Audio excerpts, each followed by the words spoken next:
윤석열 대통령이 이른바 쌍특검 법안에 대해 거부권을 행사하면서 다시 공은 국회로 돌아왔습니다. 총선에 미칠 영향을 놓고도 여야의 수싸움이 치열한데요. 전국 주요 이슈 서정욱 변호사와 장윤미 변호사 두 분과 함께 정리해보겠습니다. 안녕하십니까? 안녕하세요. 예, 자 쌍특검 법안 거부에 대해서 먼저 이야기를 나눠볼 텐데요.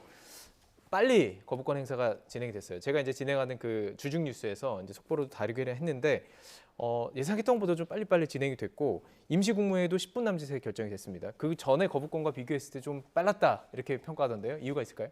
원래는 이제 법에는 15일 이내에 하면 되죠. 네. 근데 빨리 한 이유는요. 이제 거부권 하면 국회에서 재의결을 하잖아요. 네. 이거는 이제 기간 제한이 없어요. 예. 근데 민주당에서 꼼수를 써가지고 예. 예를 들어 이제 공천에서 탈락한 의원들이 혹시나 찬성표 던지지 않겠는가 예. 이렇게 재의결 시점을 계속 늦추려고 이게 꼼수입니다. 예. 옛날에는 이제 재의결할 때 보면 8일, 7일, 늦어도 10며칠 이렇게 했거든요. 예. 근데 따라서 이제 대통령실에서는 최대한 이게 빨리 거부권 해야지 예. 재의결이 빨리 이루어질 거 아닙니까? 예. 만약에 늦게 하면 공천 시점까지 또 갈 수가 있기 때문에 예. 그래서 이제 빨리 저는 즉시 거부권에 때려봅니다. 예. 그러니까 시기가 중요한 사안이기 때문에 빨리 거부권을 행사하고 난 뒤에 뭔가 빨리 이 일을 좀 처리하고 싶은 마음이 있었을 것으로 보이는데 어떻게 보셨어요? 예. 총선에 영향을 덜 미치려고 했던 의도였다는 게 일단 정치적인 선택을 했다라고 보여지는 부분이고요. 네. 이게 헌법적인 선택이었다. 헌법 가치를 훼손하지 않기 위해서 거부권을 불가피하게 행사할 수밖에 없었다라고 하는데 거부권 행사 자체가 굉장히 반헌법적입니다. 예. 이게 지금 스케줄이 얼마나 빨리 가고 있냐면 국회 본회의를 통과한 지 8일 만이고요. 더 중요한 건 이게 국무회의로 넘어간 지 대통령실로 넘어간 지 하루 만에 예. 바로 거부권 행사 의사를 밝혔거든요. 종전에 거부권 행사를 했던 법안과도 상당히 이 시간적인 격차가 있는 신속한 결정이었던 겁니다. 법안을 그렇다면 충분히 따져볼 시간이 없었다. 그렇죠. 그렇군요. 그런 예. 부분도 있고요. 사실 국민 여론에는 완전히 역행하는 겁니다. 김건희 여사에 대한 특검 그 여론이 왜 불거지고 있습니까? 문제가 있으면 있는 대로 기소하면 되는 거고요. 네. 없으면 그렇게 자신만만하게 국민의힘에서 언급하는 것처럼 혐의가 없으면 불기소하면 되는 겁니다. 어느 선택도 지금 검찰이 못 내리고 있어요. 여기에는 윤석열 정부에 대한 눈치 보기가 있다라고 보는 거죠, 국민들이. 예. 그런데 이 특검이라는 대안밖에 없는 제도적으로 이렇게 설계된 사안을 국회에서 통과시켜서 하겠다고 하는 걸 그것도 대통령이 본인의 배우자와 관련된 부분을 거부권을 행사한다. 이런 거는요. 거부권 행사 물론 헌법에 명시돼 있지만 네. 최소 필요한적으로 견제하기 위해서 입법부를 그런 필요성이 있을 때 행사하는 겁니다. 예. 이거 여기에 헌법적 가치를 운운할 계제는 아니라고 생각합니다. 최소였어야 됐는데 더 많이 갔다 이렇게 보는 것 같습니다. 자, 그렇다면 이게 여야가 모두 이제 공방을 벌이는 사안이기 때문에요. 여야의 저희가 이야기들 비대위원장과 원내대표 이야기 모아봤습니다. 함께 들어보시죠. 저는 특검에 대한 거부권은 너무 당연하다고 생각해요. 특별감찰관 문제라든가 이 제2부속실 문제하고도 또 다른 문제라고 생각합니다. 이건 다른 영역인데 이쪽에 대해서 대통령실에서 전향적인 어떤 설명을 하신 것으로 보고 그 과정에서 당에서 도울 일이 있다면 착실하게 준비하겠다. 김건희 여사에 대한 소환 조사가 단 한 차례도 이루어진 적이 있습니까? 그러고 제대로 된 수사했다고 할 수 있습니까? 대통령은 국민의 요구도 법치주의도 본인이 요구해 자기가 주장해왔던 공정과 상식도 오늘 모두 걷어차버린 겁니다. 자, 이게 오전에 있었던 상황인데 한동훈 이제 비대위원장이 모두 발언에서는 얘기를 안 했어요. 그리고 나서 이제 보통 이제 기자들과 하는 백브리핑이라고 하는 그 자리에서 짧게 언급을 한 겁니다. 그래서 어떻게 언급을 했었는지 지금 보여드렸고요. 그러면서 어떻게 얘기했냐면 여사 관련 김건희 여사 관련 업무를 전담한 제2부속실 설치 특별감찰관 지명할 수 있다고 밝히면서 이제 이것과 같이 정부와 같이 가겠다 이렇게 얘기했습니다. 그러니까 거부권을 행사하되 대통령 측근에 대한 견제 장치는 마련하겠다로 지금 들려요. 이건 어떻게 보셨어요? 특별감찰관은 이제 법에 돼 있는 거죠. 예. 근데 이거 문재인 대통령 때부터 안 둔 거예요. 예. 저는 그거는 이제 법대로 여야가 합의하면 예. 얼마든지 둘 수 있는 거고 이거하고 이제 거부권하고는 저는 별개 사안이다 이렇게 봅니다. 네. 근데 조금 전에 우리 장윤미 변호사님이 검찰에서 이제 처분을 못 하고 있다. 요거는 조금 다른 것 같아요. 예. 옛날에 문재인 정권 때 검찰에서 예. 무혐의로 이제 이거 올렸는데 그때 이성윤 중앙지검장 추미애 장관이잖아요. 그때 아마 이게 무혐의 종결했어야 되는데 걸리게 못했던 거고요. 오히려 예. 지금은 이제 검찰이 들고 있는 이유는 이미 김건희 여사 건은 이제 공소시효 10년이 지났잖아요. 네. 10년이 지났는데 근데 법에 보면 이제 공범자가 기소가 공기권의 돼가 행위, 유죄가 예, 되면 예. 시효가 정지가 되거든요. 네. 그러면 이제 공범자가 권오수 도이치모터스 회장이잖아요. 예. 이분 재판 결과를 좀 봐야 되잖아요. 예. 이분이 무죄가 나버리면 아예 공범 자체가 없으니까 예. 공소권 없음으로 끝내야 됩니다. 김건희 사건은. 네네. 근데 이분이 유죄가 되면 다시 이제 그 공범 여부나 여러 가지 따져봐야 되잖아요. 예, 예. 따라서 이제 곧 아마 항소심의 판결이 1심에서 이분이 집행유예 나왔어요. 예, 예. 근데 이제 무죄를 다투고 있거든요. 예. 그래서 이제 그 항소심 재판 결과가 곧 나올 거예요. 예. 그걸 보고 검찰에서는 공소권 없음을 할지, 아니면 이게 무혐의를 할지, 뭐 어떻게 할지 예. 결론을 내려야 되기 때문에 지켜보고 있는 거지. 지켜보는 검찰이 어떻게 할 줄 몰라서 하고 있는 건 아니에요. 예, 예. 그렇게 말씀해 주셨고요. 자, 그럼 같은 질문 좀 드려보도록 하겠습니다. 말씀하신 그 부분에 대해서 검찰이 정말로 네. 의도적으로 하고 있는 것이냐, 아니면 어쩔 수 없는 그 절차상 기다리는 것이냐 궁금하고, 특별감찰관과 이 제2부속실 설치는 어떻게 생각하시는지 여쭤볼게요. 통상 피의자 일반 국민들은 그렇게 수사받지 않습니다. 네. 서면으로 조사하지도 않고요. 예. 소환에 응하지 않으면 영장 발부합니다. 인신을 확보를 하는 절차부터 거친다는 거죠. 네. 한동훈 비대위원장이 법무부 장관으로 있을 때 어떻게 이야기했습니까? 법 앞에 만민이 평등하다고 했습니다. 윤석열 대통령 어떻게 대통령 되셨습니까? 공정상식 법치 이야기해서 공감대를 얻었기 때문입니다.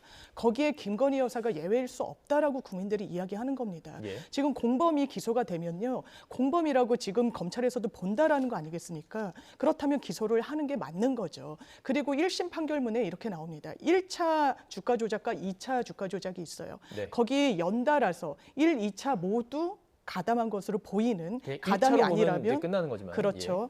전주의 이름은 김건희 여사가 사실상 유일합니다. 네. 본인이 직접 전화 매도를 냈다라는 검찰이 공소유지를 하기 위해서 재판정에서 한 언급도 있었습니다. 이 정도라면 일반 시민이라면요.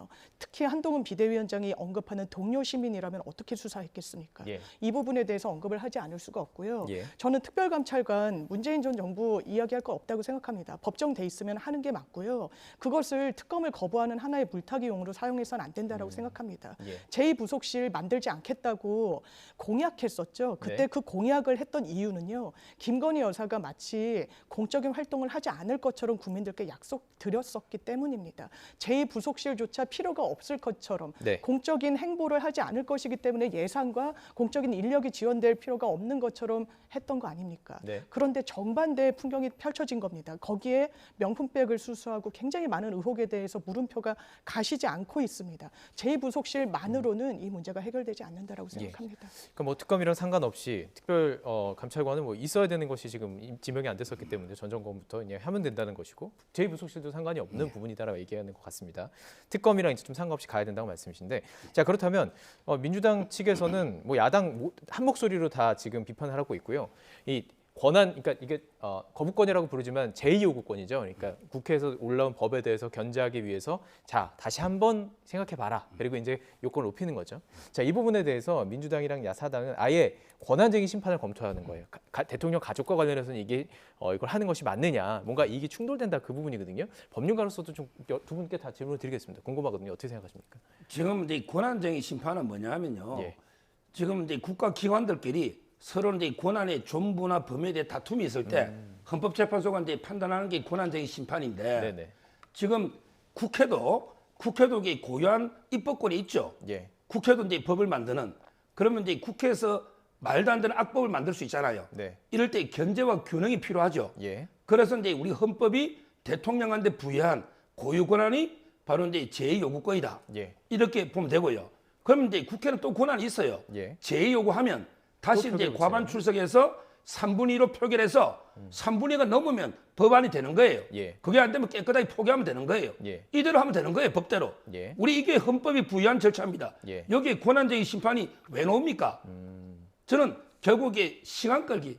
왜냐하면 이제 제 의견을 좀 늦게 하려고. 예. 총선에 혹시 이게 이탈표가 있을까 싶어서 공천에 탈락한 사람들. 예. 그래서 이제 이거 시간 끌려고 권한쟁의 심판하는데 그런 목적이다. 지금 이제 민주당은요, 자꾸 이게 헌법 재판소를 정치적으로 이용만 해먹어요. 예. 옛날에 이상민 장관도 8대 0으로 졌잖아요. 예. 8대 0. 아마 이제 손준성 검사, 이정석 검사도 또 8대 0으로 질 거예요. 모르지만, 그러면 이게 제 예측이. 예. 그렇다면 이게 이런 식으로 좀 의미 있는 헌법재판을 좀 하자고요. 이런 식으로 이게 말도 안 되는 헌법재판을 하지 마라. 이 말씀 드리고 예. 그다음에 조금 전에 장윤미 변호사님이 좋은 말씀했어요. 예. 법 앞에 누구나 평등합니다. 예. 자, 그러면 이게 그때 주가 그 도이치모터스 예. 명의를 이렇게 빌려주고 김건희 여사처럼 또 장모님처럼 이런 분이 한 91명인가 있어요. 예. 그 중에 한 명 기소했어요. 근데 무죄가 났어요. 예. 나머지는 전혀 소환 조사나 기소를 못했어요. 예. 그러면 법 앞에 평등하면 김건희 여사도 그 90명하고 평등해야죠. 예. 대통령 부인이라는 이유로 역차별 받으면 안 돼요. 예. 대통령 부인이 특권을 누리도 안 되지만 예. 다른 사람보다 역차별 받아도 안 되는 거예요. 예, 예. 그런데 그 전주 90명은 전부 무혐의인데 예. 김건희 여사가 조사하자. 이게 역차별이에요. 예, 알겠습니다. 이게 아무래도 두 분이 법률가다 보니까 더 좀 법률적으로 네. 깊이 들어간 부분이 있습니다. 말씀하신 부분에 대해서 좀 들어보고 싶네요. 네, 예. 사실 1심 판결문이 가장 사실관계 확정을 좀 잘한 부분인데요. 아까 말씀드렸다시피 여러 다른 전주들과 다른 양상을 김건희 여사가 좀 보였던 달랐다. 부분이 있습니다. 예, 예. 1, 2차 같이 걸쳐 있었고요. 또 이득을 본 전주들이 상당히 없어요. 네. 그런데 이득을 봤거든요. 그것도 예. 상당히 많은 액수를. 그렇다면 저는 개인적으로 소환 조사하는 게 맞다라고 보고요. 예. 그리고 권한쟁의 심판 이야기를 드린다면 지금 여당에서는 민주당이 마치 시간을 끌려고 한다라고 생각하시는 것 같은데요. 네. 시간 끌기용으로 헌법재판소로 이 안건을 가져갈 필요가 없습니다. 예. 왜냐하면 재표결하는 거는 법정된 시한이 없거든요. 예. 어떻게 보면 총선 직전에 올릴 수도 있는 거예요. 네. 권한쟁의 심판은 말 그대로 이 권력 기관 간의 어떤 그 법적 권한에 대한 다툼이 있을 때 예. 해보는 겁니다. 국회의원들이 입법권을 통해 가지고 국회 본회의를 통과한 법률안 아닙니까? 예. 이 부분에 대해서 대통령이 거듭 그것도 본인의 배우자와 관련돼서 거부권을 행사했다. 이게 헌법상 부여한 대통령의 권한을 사실상 초과하는 게 아닌가라는 법률적인 의문점이 생기는 부분이 있습니다. 예. 거기에 대해서 헌법재판소의 판단을 받아보고자 한다는 그것이 정치 공세에 지나지 않는다. 그 의견에는 동의하기 어렵습니다. 한번 받을만 하다고 생각하십니까? 그렇습니다. 권한쟁의 심판? 이건 뭐 여기서 결론이 나면 앞으로도 이제 대통령과 관련된 가족에 대해서 특검법이 발의됐을 때는 어떤 기준이 될 수, 판례가 될 수가 있기 때문에 판시가 예. 될 수도 있을 거고요. 사실상 그런 전례가 없었다는 점은 국민을 좀 두려워했기 때문에 사실상 특검을 다 전직 대통령들께서 받으셨던 거죠. 알겠습니다. 네. 이제 시간에 대해서 좀 짚어보도록 하겠습니다. 시간에 대해서 짚는 이유는 좀 이게 설명을 좀 드릴게요. 그러니까 재표결이 됐을 때 지금 필요한 그러니까 특검법이 통과되기 위한 필요한 그 의석수가 한 198석. 근데 지금 계산을 해봤더니 181석 정도 지금 나올 것으로 보는 거예요. 17석이 필요합니다. 근데 이게 이제 공천에서 탈락한 그 표들이 무소속으로 나올 수도 있고 뭐 어떻게 될지 모르기 때문에 뭐 신당이 뭐 어떻게 될지 잠시 뒤에 얘기 나오겠지만 17표가 나중에 나올 수 있다라는 계산 때문인 겁니다. 근데 이게 실제로 17표라는 게 정치권에서 뭐 두 분이 어떻게 생각하시는지 모르겠지만 실제로 17표가 나올 가능성은 어떻게 보세요? 궁금하거든요. 일단 이제 잘 아시니까. 예. 저는 이제 법부터 조금 문제가 있어요. 예. 왜냐하면 이제 원래 법안은 기명으로 투표하거든요. 예. 근데 제 의견은 또 무기명으로 하도록 국회법이 돼 있어요. 예. 이게 인상 문제도 아니잖아요. 법끼리 충돌이 있네요. 예. 근데 인상 문제가 아니잖아요. 네, 네. 왜 제 의견은 무기명으로 하는지 네. 그게 좀 입법적으로 문제가 있다고 저는 보고요. 네, 네. 자, 그럼 이제 본론으로 두 가지를 보면 예. 이탈표 문제인데요. 이탈표. 예. 저는 국민의힘에서도 이제 이탈표가 있을 수 있겠죠. 네. 공천에 뭐 컷오프 되거나 그러면 이제 과연 민주당은 이탈표가 없을까요? 아. 지금 예. 원칙과 상식, 예. 윤영찬, 뭐 이런 분 이원욱 많잖아요. 네 분. 네. 김종민, 네. 조홍천 이런 데 원칙을 중시하는 분들, 예. 상식을 중시하는 분들은 특검법 저는 반대할 거로 봐요. 옛날에는요. 예. 옛날에는 이게 180 만장일치로 통과됐잖아요. 이 법이요. 네. 그때는 이게 기명이죠. 예. 그러니까 이제 개딸이 겁나는 거예요. 예. 무섭죠. 예. 그러니까 이제 그때는 기명이니까 전원이 찬성했죠. 예. 근데 무기명으로 바뀌면 이낙연계가 대거 탈당합니다. 예. 그러면 이낙연계에서 예. 이재명 대표 방탄이 50억 특검인데 이걸 무기명이면 찬성할까요? 저는 국민의힘에도 이탈표가 있지만 오히려 민주당에서도 예. 오히려 이제 특검법을 반대하는 예. 이런 이탈표도 많이 있다. 이걸 첫째 지적하고요. 예. 그다음에 두 번째 중요한 게 관습헌법이에요. 네. 우리 헌법은 조문이 100몇 개 얼마 안 돼요. 네. 대부분은 이제 관행이 법입니다. 예.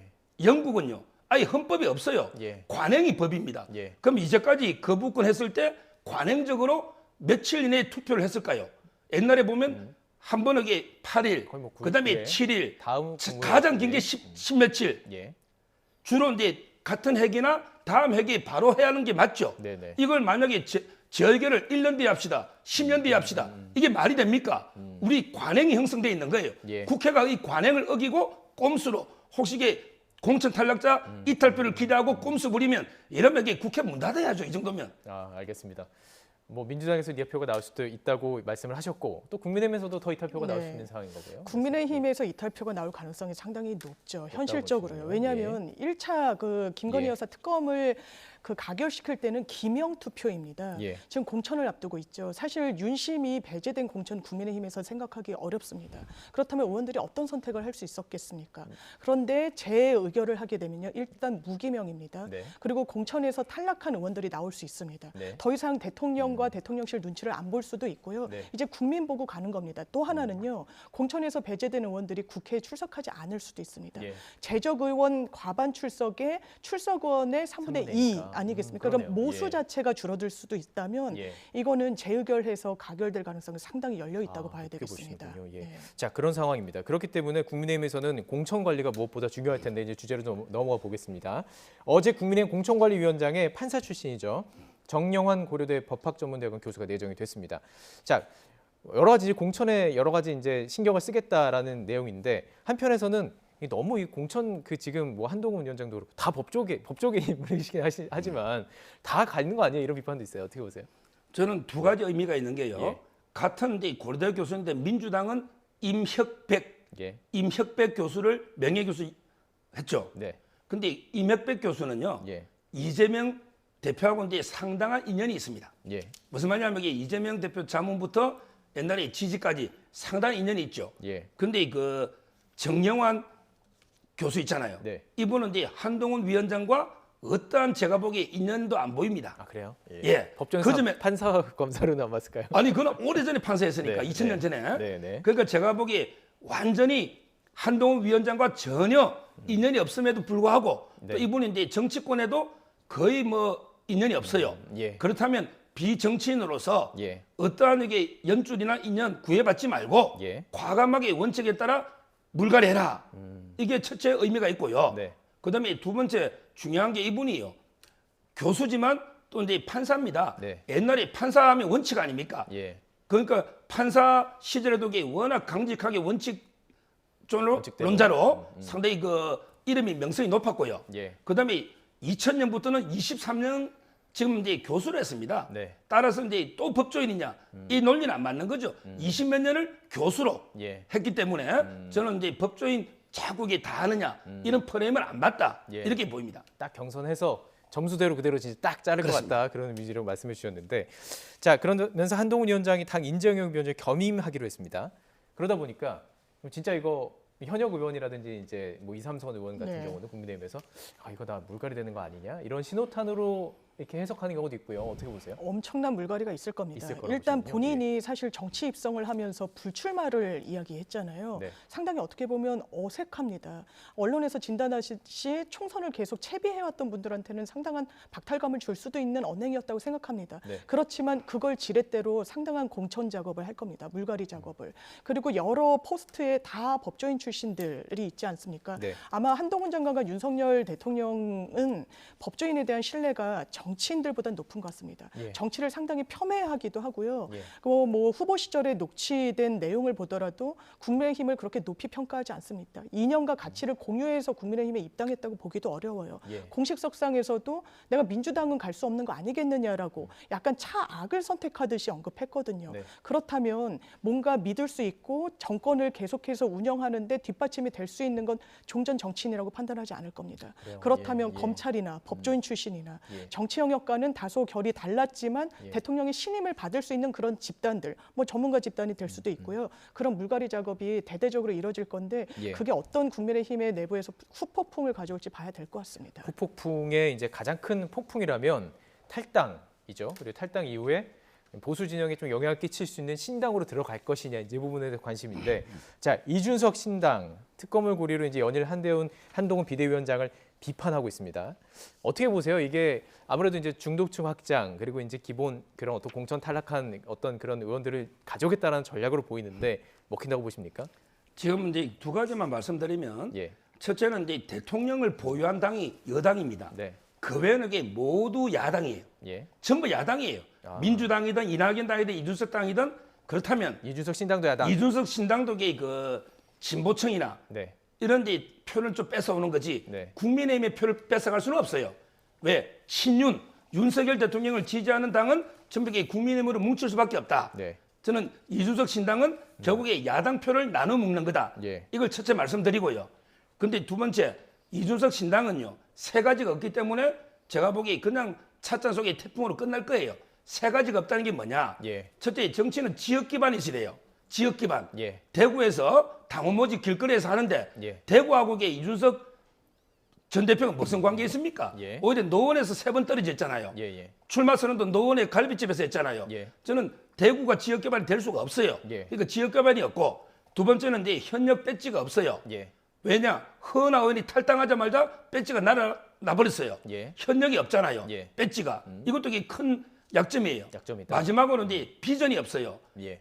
정치 기술은 있어요. 예. 뭐 20대하고 70대가 포위해가지고 40, 50대를 해서 어떻게 하자.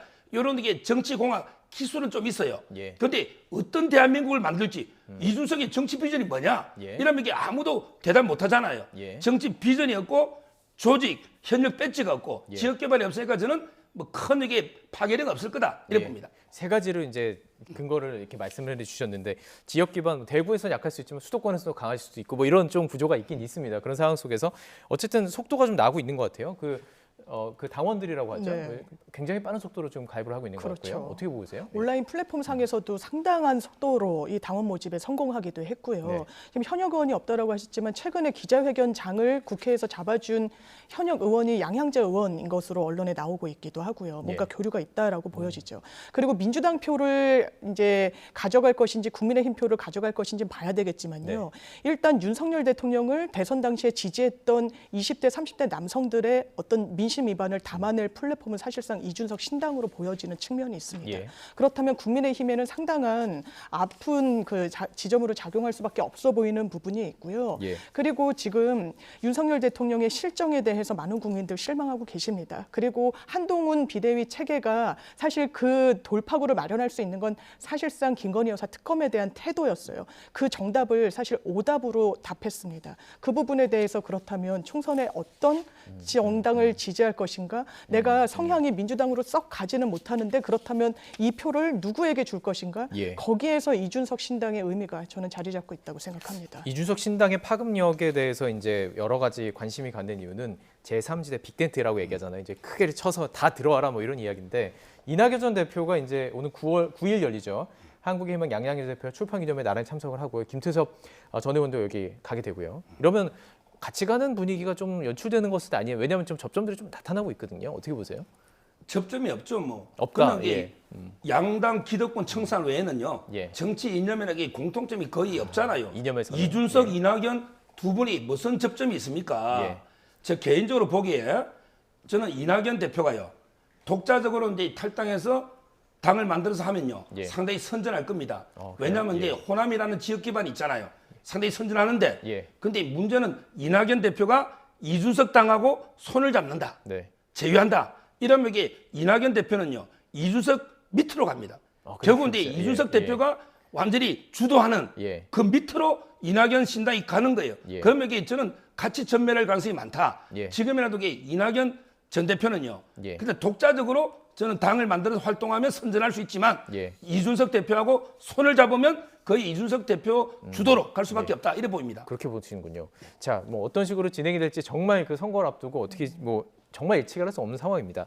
자, 한편 민주당 이재명 대표 피습 사건 이후에 아무래도 이재명 대표 체제의 결집이 조금 생길 수밖에 없는 상황에서 이낙연 신당 조금 숨고리에 들어간 네. 상황이라고 보이는데요. 어떻게 보세요 지금? 이 신호등으로 치면 파란불에 길을 건너다가 빨간불이 켜진 형국인 셈이죠. 그렇다면 그 길을 돌이킬 것인가 그래 보이진 않습니다. 돌이키진 않을 것이다. 일단 이낙연 전 대표께서도 예. 물밑에서 실무 작업 흔들림 없이 추진하고 있다라고 이제 공언을 하고 있기 때문에요. 예. 아마 신당 창당과 이제 당을 나가는 그런 움직임에 대해서는 아마 지금 지금은 짚어주신 대로 숨고르기 차원이겠지만 예. 이게 가속되는 지점이 분명히 있을 거고 그렇다면 누군가가 따라 나가서 새결집을 이룰 것인가와 관련해서는 여전히 물음표인 것 같습니다. 네. 뭐 이재명 대표의 피습 사건이 계기일 수도 있고요. 네. 또 이른바 가장 이낙연 대표와 붙어 있는 원칙과 상식 의원들도 사실 4분 중에 1분을 빼곤 다 수도권 의원들입니다. 민주당의 험지가 아닌 곳이라고 평가할 수 있기 때문에 과연 민주당 밖으로 나갈 것인가에 대해서도 지켜봐야 되는 부분이 있기 때문에 이건 현실적인 문제이기 때문에요. 지역 기반도 사실 이낙연 대표가 좀 허술한 부분이 있고 호남이 그렇게 호응하고 있지 않으니까요. 예. 그리고 새 구축에도 조금 미진한 부분이 있어서 예. 정말 유의미한 이번 총선에서의 하나의 축이 될 수 있을지는 의문입니다. 예, 또 문 전 대통령이 혹시 만나게 된다면 그 변수가 될 수 있을까요? 오늘 두 분이 만나는 계기가 있죠. 김대중 대통령 이제 탄생 100주년 기념식에서 조율을 하시는 건데 예. 이게 자리인 만큼 구체적인 언급이 오가기는 현실적으로 어려워 보입니다. 자, 알겠습니다. 이제 두 분 또 변호사시니까 이 내용 마지막으로 좀 짚어보도록 하겠습니다. 이재명 민주당 대표가 이제 뭐 당연히 호전되고 있는 상황이고요. 지금 뭐 그 범행에 대해서 계속 얘기가 나오고 있는데 8쪽짜리 변명문이라고 보통 얘기를 했으니까요. 뭐 지금 전해지는 얘기에 따르면 뭐 여러 가지 범행 동기를 지금 추측할 수 있는 상황들입니다. 이거 좀 어떻게 보셨어요? 그 이야기들 변명문 자세하게 저는 읽어보진 못했지만. 예. 지금 이제 그 변명문을 보도만 보면 네. 상당히 그 의도적이고 계획적인 예. 이런 이제 범행은 맞는 것 같아요. 네. 본인이 이재명 대표에 대해서 이제 그 좀 실망감 예. 이런 게 그 쭉 변명문 8쪽에 예. 나옵니다. 그러나 이게 치밀하게 뭐 작년 4월에 입당할 때처럼 그때부터 예. 치밀하게 배우가 있어가지고 공범 예. 이렇게 한 것지는 않아요. 예, 예. 제가 보기에 본인의 단독 범행 같습니다. 예. 그래서 이제 그 일부 우리 그 김어준 씨 유튜브에서 4월 입당할 때부터 이게 배우가 있는 게 아닌가 이런 걸 이게 자꾸 의혹을요. 음모론? 예. 근거도 없이 이게 음모론을 저는 제기하면 안 된다. 예. 일단은 경찰의 수사 발표를 좀 믿고 예. 한번 이렇게 기다려보는 게 필요하고요. 예. 결론적으로 저는 단독 범행인데 의도적인 계획 범죄는 맞다. 이렇게 저는 지금 개인적으로 판단하고 있습니다. 이런 분들은 뭐 이렇게 형량에는 별 차이 없는 건가요? 뭐 이렇게 뭔가 신념을 가지고 했다 이런 거 형량 차이는 없는 거죠? 형량에는 이제 그 계획적이니까 예. 상당히 의도적이니까요. 오히려 더. 이번에 이제 그 부위라든지 모든 걸 보면 네. 살인 미수가 되고요. 예. 옛날에 리포트 대사가 12년을 받았거든요. 예. 근데 박근혜 대통령은 상해로 살인 미수는 안 되고 10년 받았어요. 예. 제가 보기에 이번에 리포트 대사 그 정도의 형량 이상이라면 저도 이제 10에서 15년 이 정도 이게 예상이 됩니다. 예. 자, 그리고 이제 정치적인 얘기로 좀 넘어가 보도록 하겠습니다. 한동훈 비대위원장이 병문안을 좀 타진했던 것으로 전해지고 있어요. 네. 근데 지금은 뭐 문 대통령도 지금 이재명 대표는 만나지 없는 상황이라고. 워낙 이제 뭐 위험한 부위를 찔렸었기 때문에 만날 가능성은 있다고 보십니까? 한동훈 저는 위원장이. 열려 있다고 봅니다. 지금 건강상 문제로 병문안을 좀 응하지 못하는 것일 뿐 네. 언제든지 호전이 되면 또 대화도 나눌 수 있고 하나의 계기로 삼을 수 있는 거 아니겠습니까? 예. 지금은 뭐 문재인 전 대통령뿐만 아니라 김부겸 전 총리도 발길을 되돌리기도 했고 워낙에 좀 위중한 상황이 계속 됐었다 보니까요. 이거는 호전되면 뭐 여야 가리지 않고 정치인들 만나는 그런 계기로 삼을 수 있을 것 같습니다. 예. 어떻게 보세요? 만날 것이라고 보시고 만나면은 누구한테 유리할까요? 어째 정치인으로 봤을 때. 예. 뭐 저는 정치가 아무리 이게 살벌한 투쟁이지만 네. 또 이제 인간적으로는 있어서는 안 될 이런 이제 정치 테러고요. 예. 아마 여야 정치권 모두에게 해당되는 심각한 문제입니다. 예. 지금 한동훈 위원장에 대해서도 이제 협박범이요. 예. 작년에도 잡혔고 예. 이번에 또 광주에 체포됐지 않습니까? 예. 저는 뭐 인간적으로 이제 그 병문안해서 예. 조금 이게 그 협치를 하는 이것도 이게 필요하다 이렇게 봅니다. 유불리를 떠나서. 예, 이제 정치인과 정치인으로서 이제 만나는 그런 모양이 될 텐데, 자 그래서 이 대표 피습을 계기로 여야 모두가 지금 말씀하셨던 것처럼 부적절한 언행에 대해서 강력한 철퇴를 해야 한다 이런 여론이 강해진 상태입니다. 그러니까 지금 이 문제를 혐오 정치로 보고 있는 것 같아요. 그렇습니다. 혐오 정치 지양해야 되죠. 그게 정치권에서 이런 서로를 적으로 간주하는 언어가 횡행하게 되면 이 장 외에서 국민들께 이런 신호로 가 닿는 겁니다. 확신을 갖고 범행을 저질렀거든요. 8쪽짜리 문건을 현장에 들고 있었다는 겁니다. 본인을 확신범, 마치 정치 사상범처럼 생각한 거예요. 네. 본인의 범죄 행위가 범죄라고 인식조차 못하는 양태를 보여주고 있는데 정치권이 정말 반성해야 될 지점이라고 생각합니다. 예, 같은 질문 좀 드려보고 싶어요. 증오 정치 중단을 뭐 대책으로 좀 나올 수 있는 게 구체화될 수 있는 게 있을까요? 생각해 보셨나요? 예. 상당히 그 어려운 문제인데요. 제가 정치 테러를 좀 고민해 보니까 3가지 유형이에요. 네. 하나는 이제 박근혜 대통령처럼 묻지마 테러, 사회 불만 세력. 그다음에 리포트 대사는 반대 진영의 테러. 예. 그다음에 송영길 대표 있잖아요. 네. 이분은 같은 진영에서도 테러를 합니다. 예. 테러 유형이 반대 진영, 같은 진영, 예. 묻지마 예. 세 가지 있기 때문에 이걸 이게 어떻게 다 대비해야 될지. 예를 들어 이제 반대 진영만 있다면야 협치나 예. 뭐 정오 정치 해결로 되잖아요. 예. 그런데 같은 진영에서도 강경파가 있고 온건파가 있는 거예요. 예. 또 이게 묻지마 테러도 있잖아요. 예. 정말 종합적으로 범죄 대책 이렇게 접근해야지 단순하게 뭐 정오 정치 이것만과 해결이 안 될 것 같아요. 예. 대책으로 하기는 참 어려운 부분이죠. 이게 문화 또 여러 가지 현상들이 있기 때문에 그래서 제가 생각하는 건 제가 이제 학교 공부하면서 공부했던 부분에 따르면은 상대방의 좀 자기가 원하는 것만 SNS 듣지 마시고 상대방의 것들 왜 그러지? 분명히 근거가 있을 거거든요. 좀 주의 깊게 좀 들어보시고 좀 한번 이해해 보려고 노력해 보는 과정들이 양측에서 모두 필요할 것 같습니다. 좀 얘기를 좀 해봤습니다.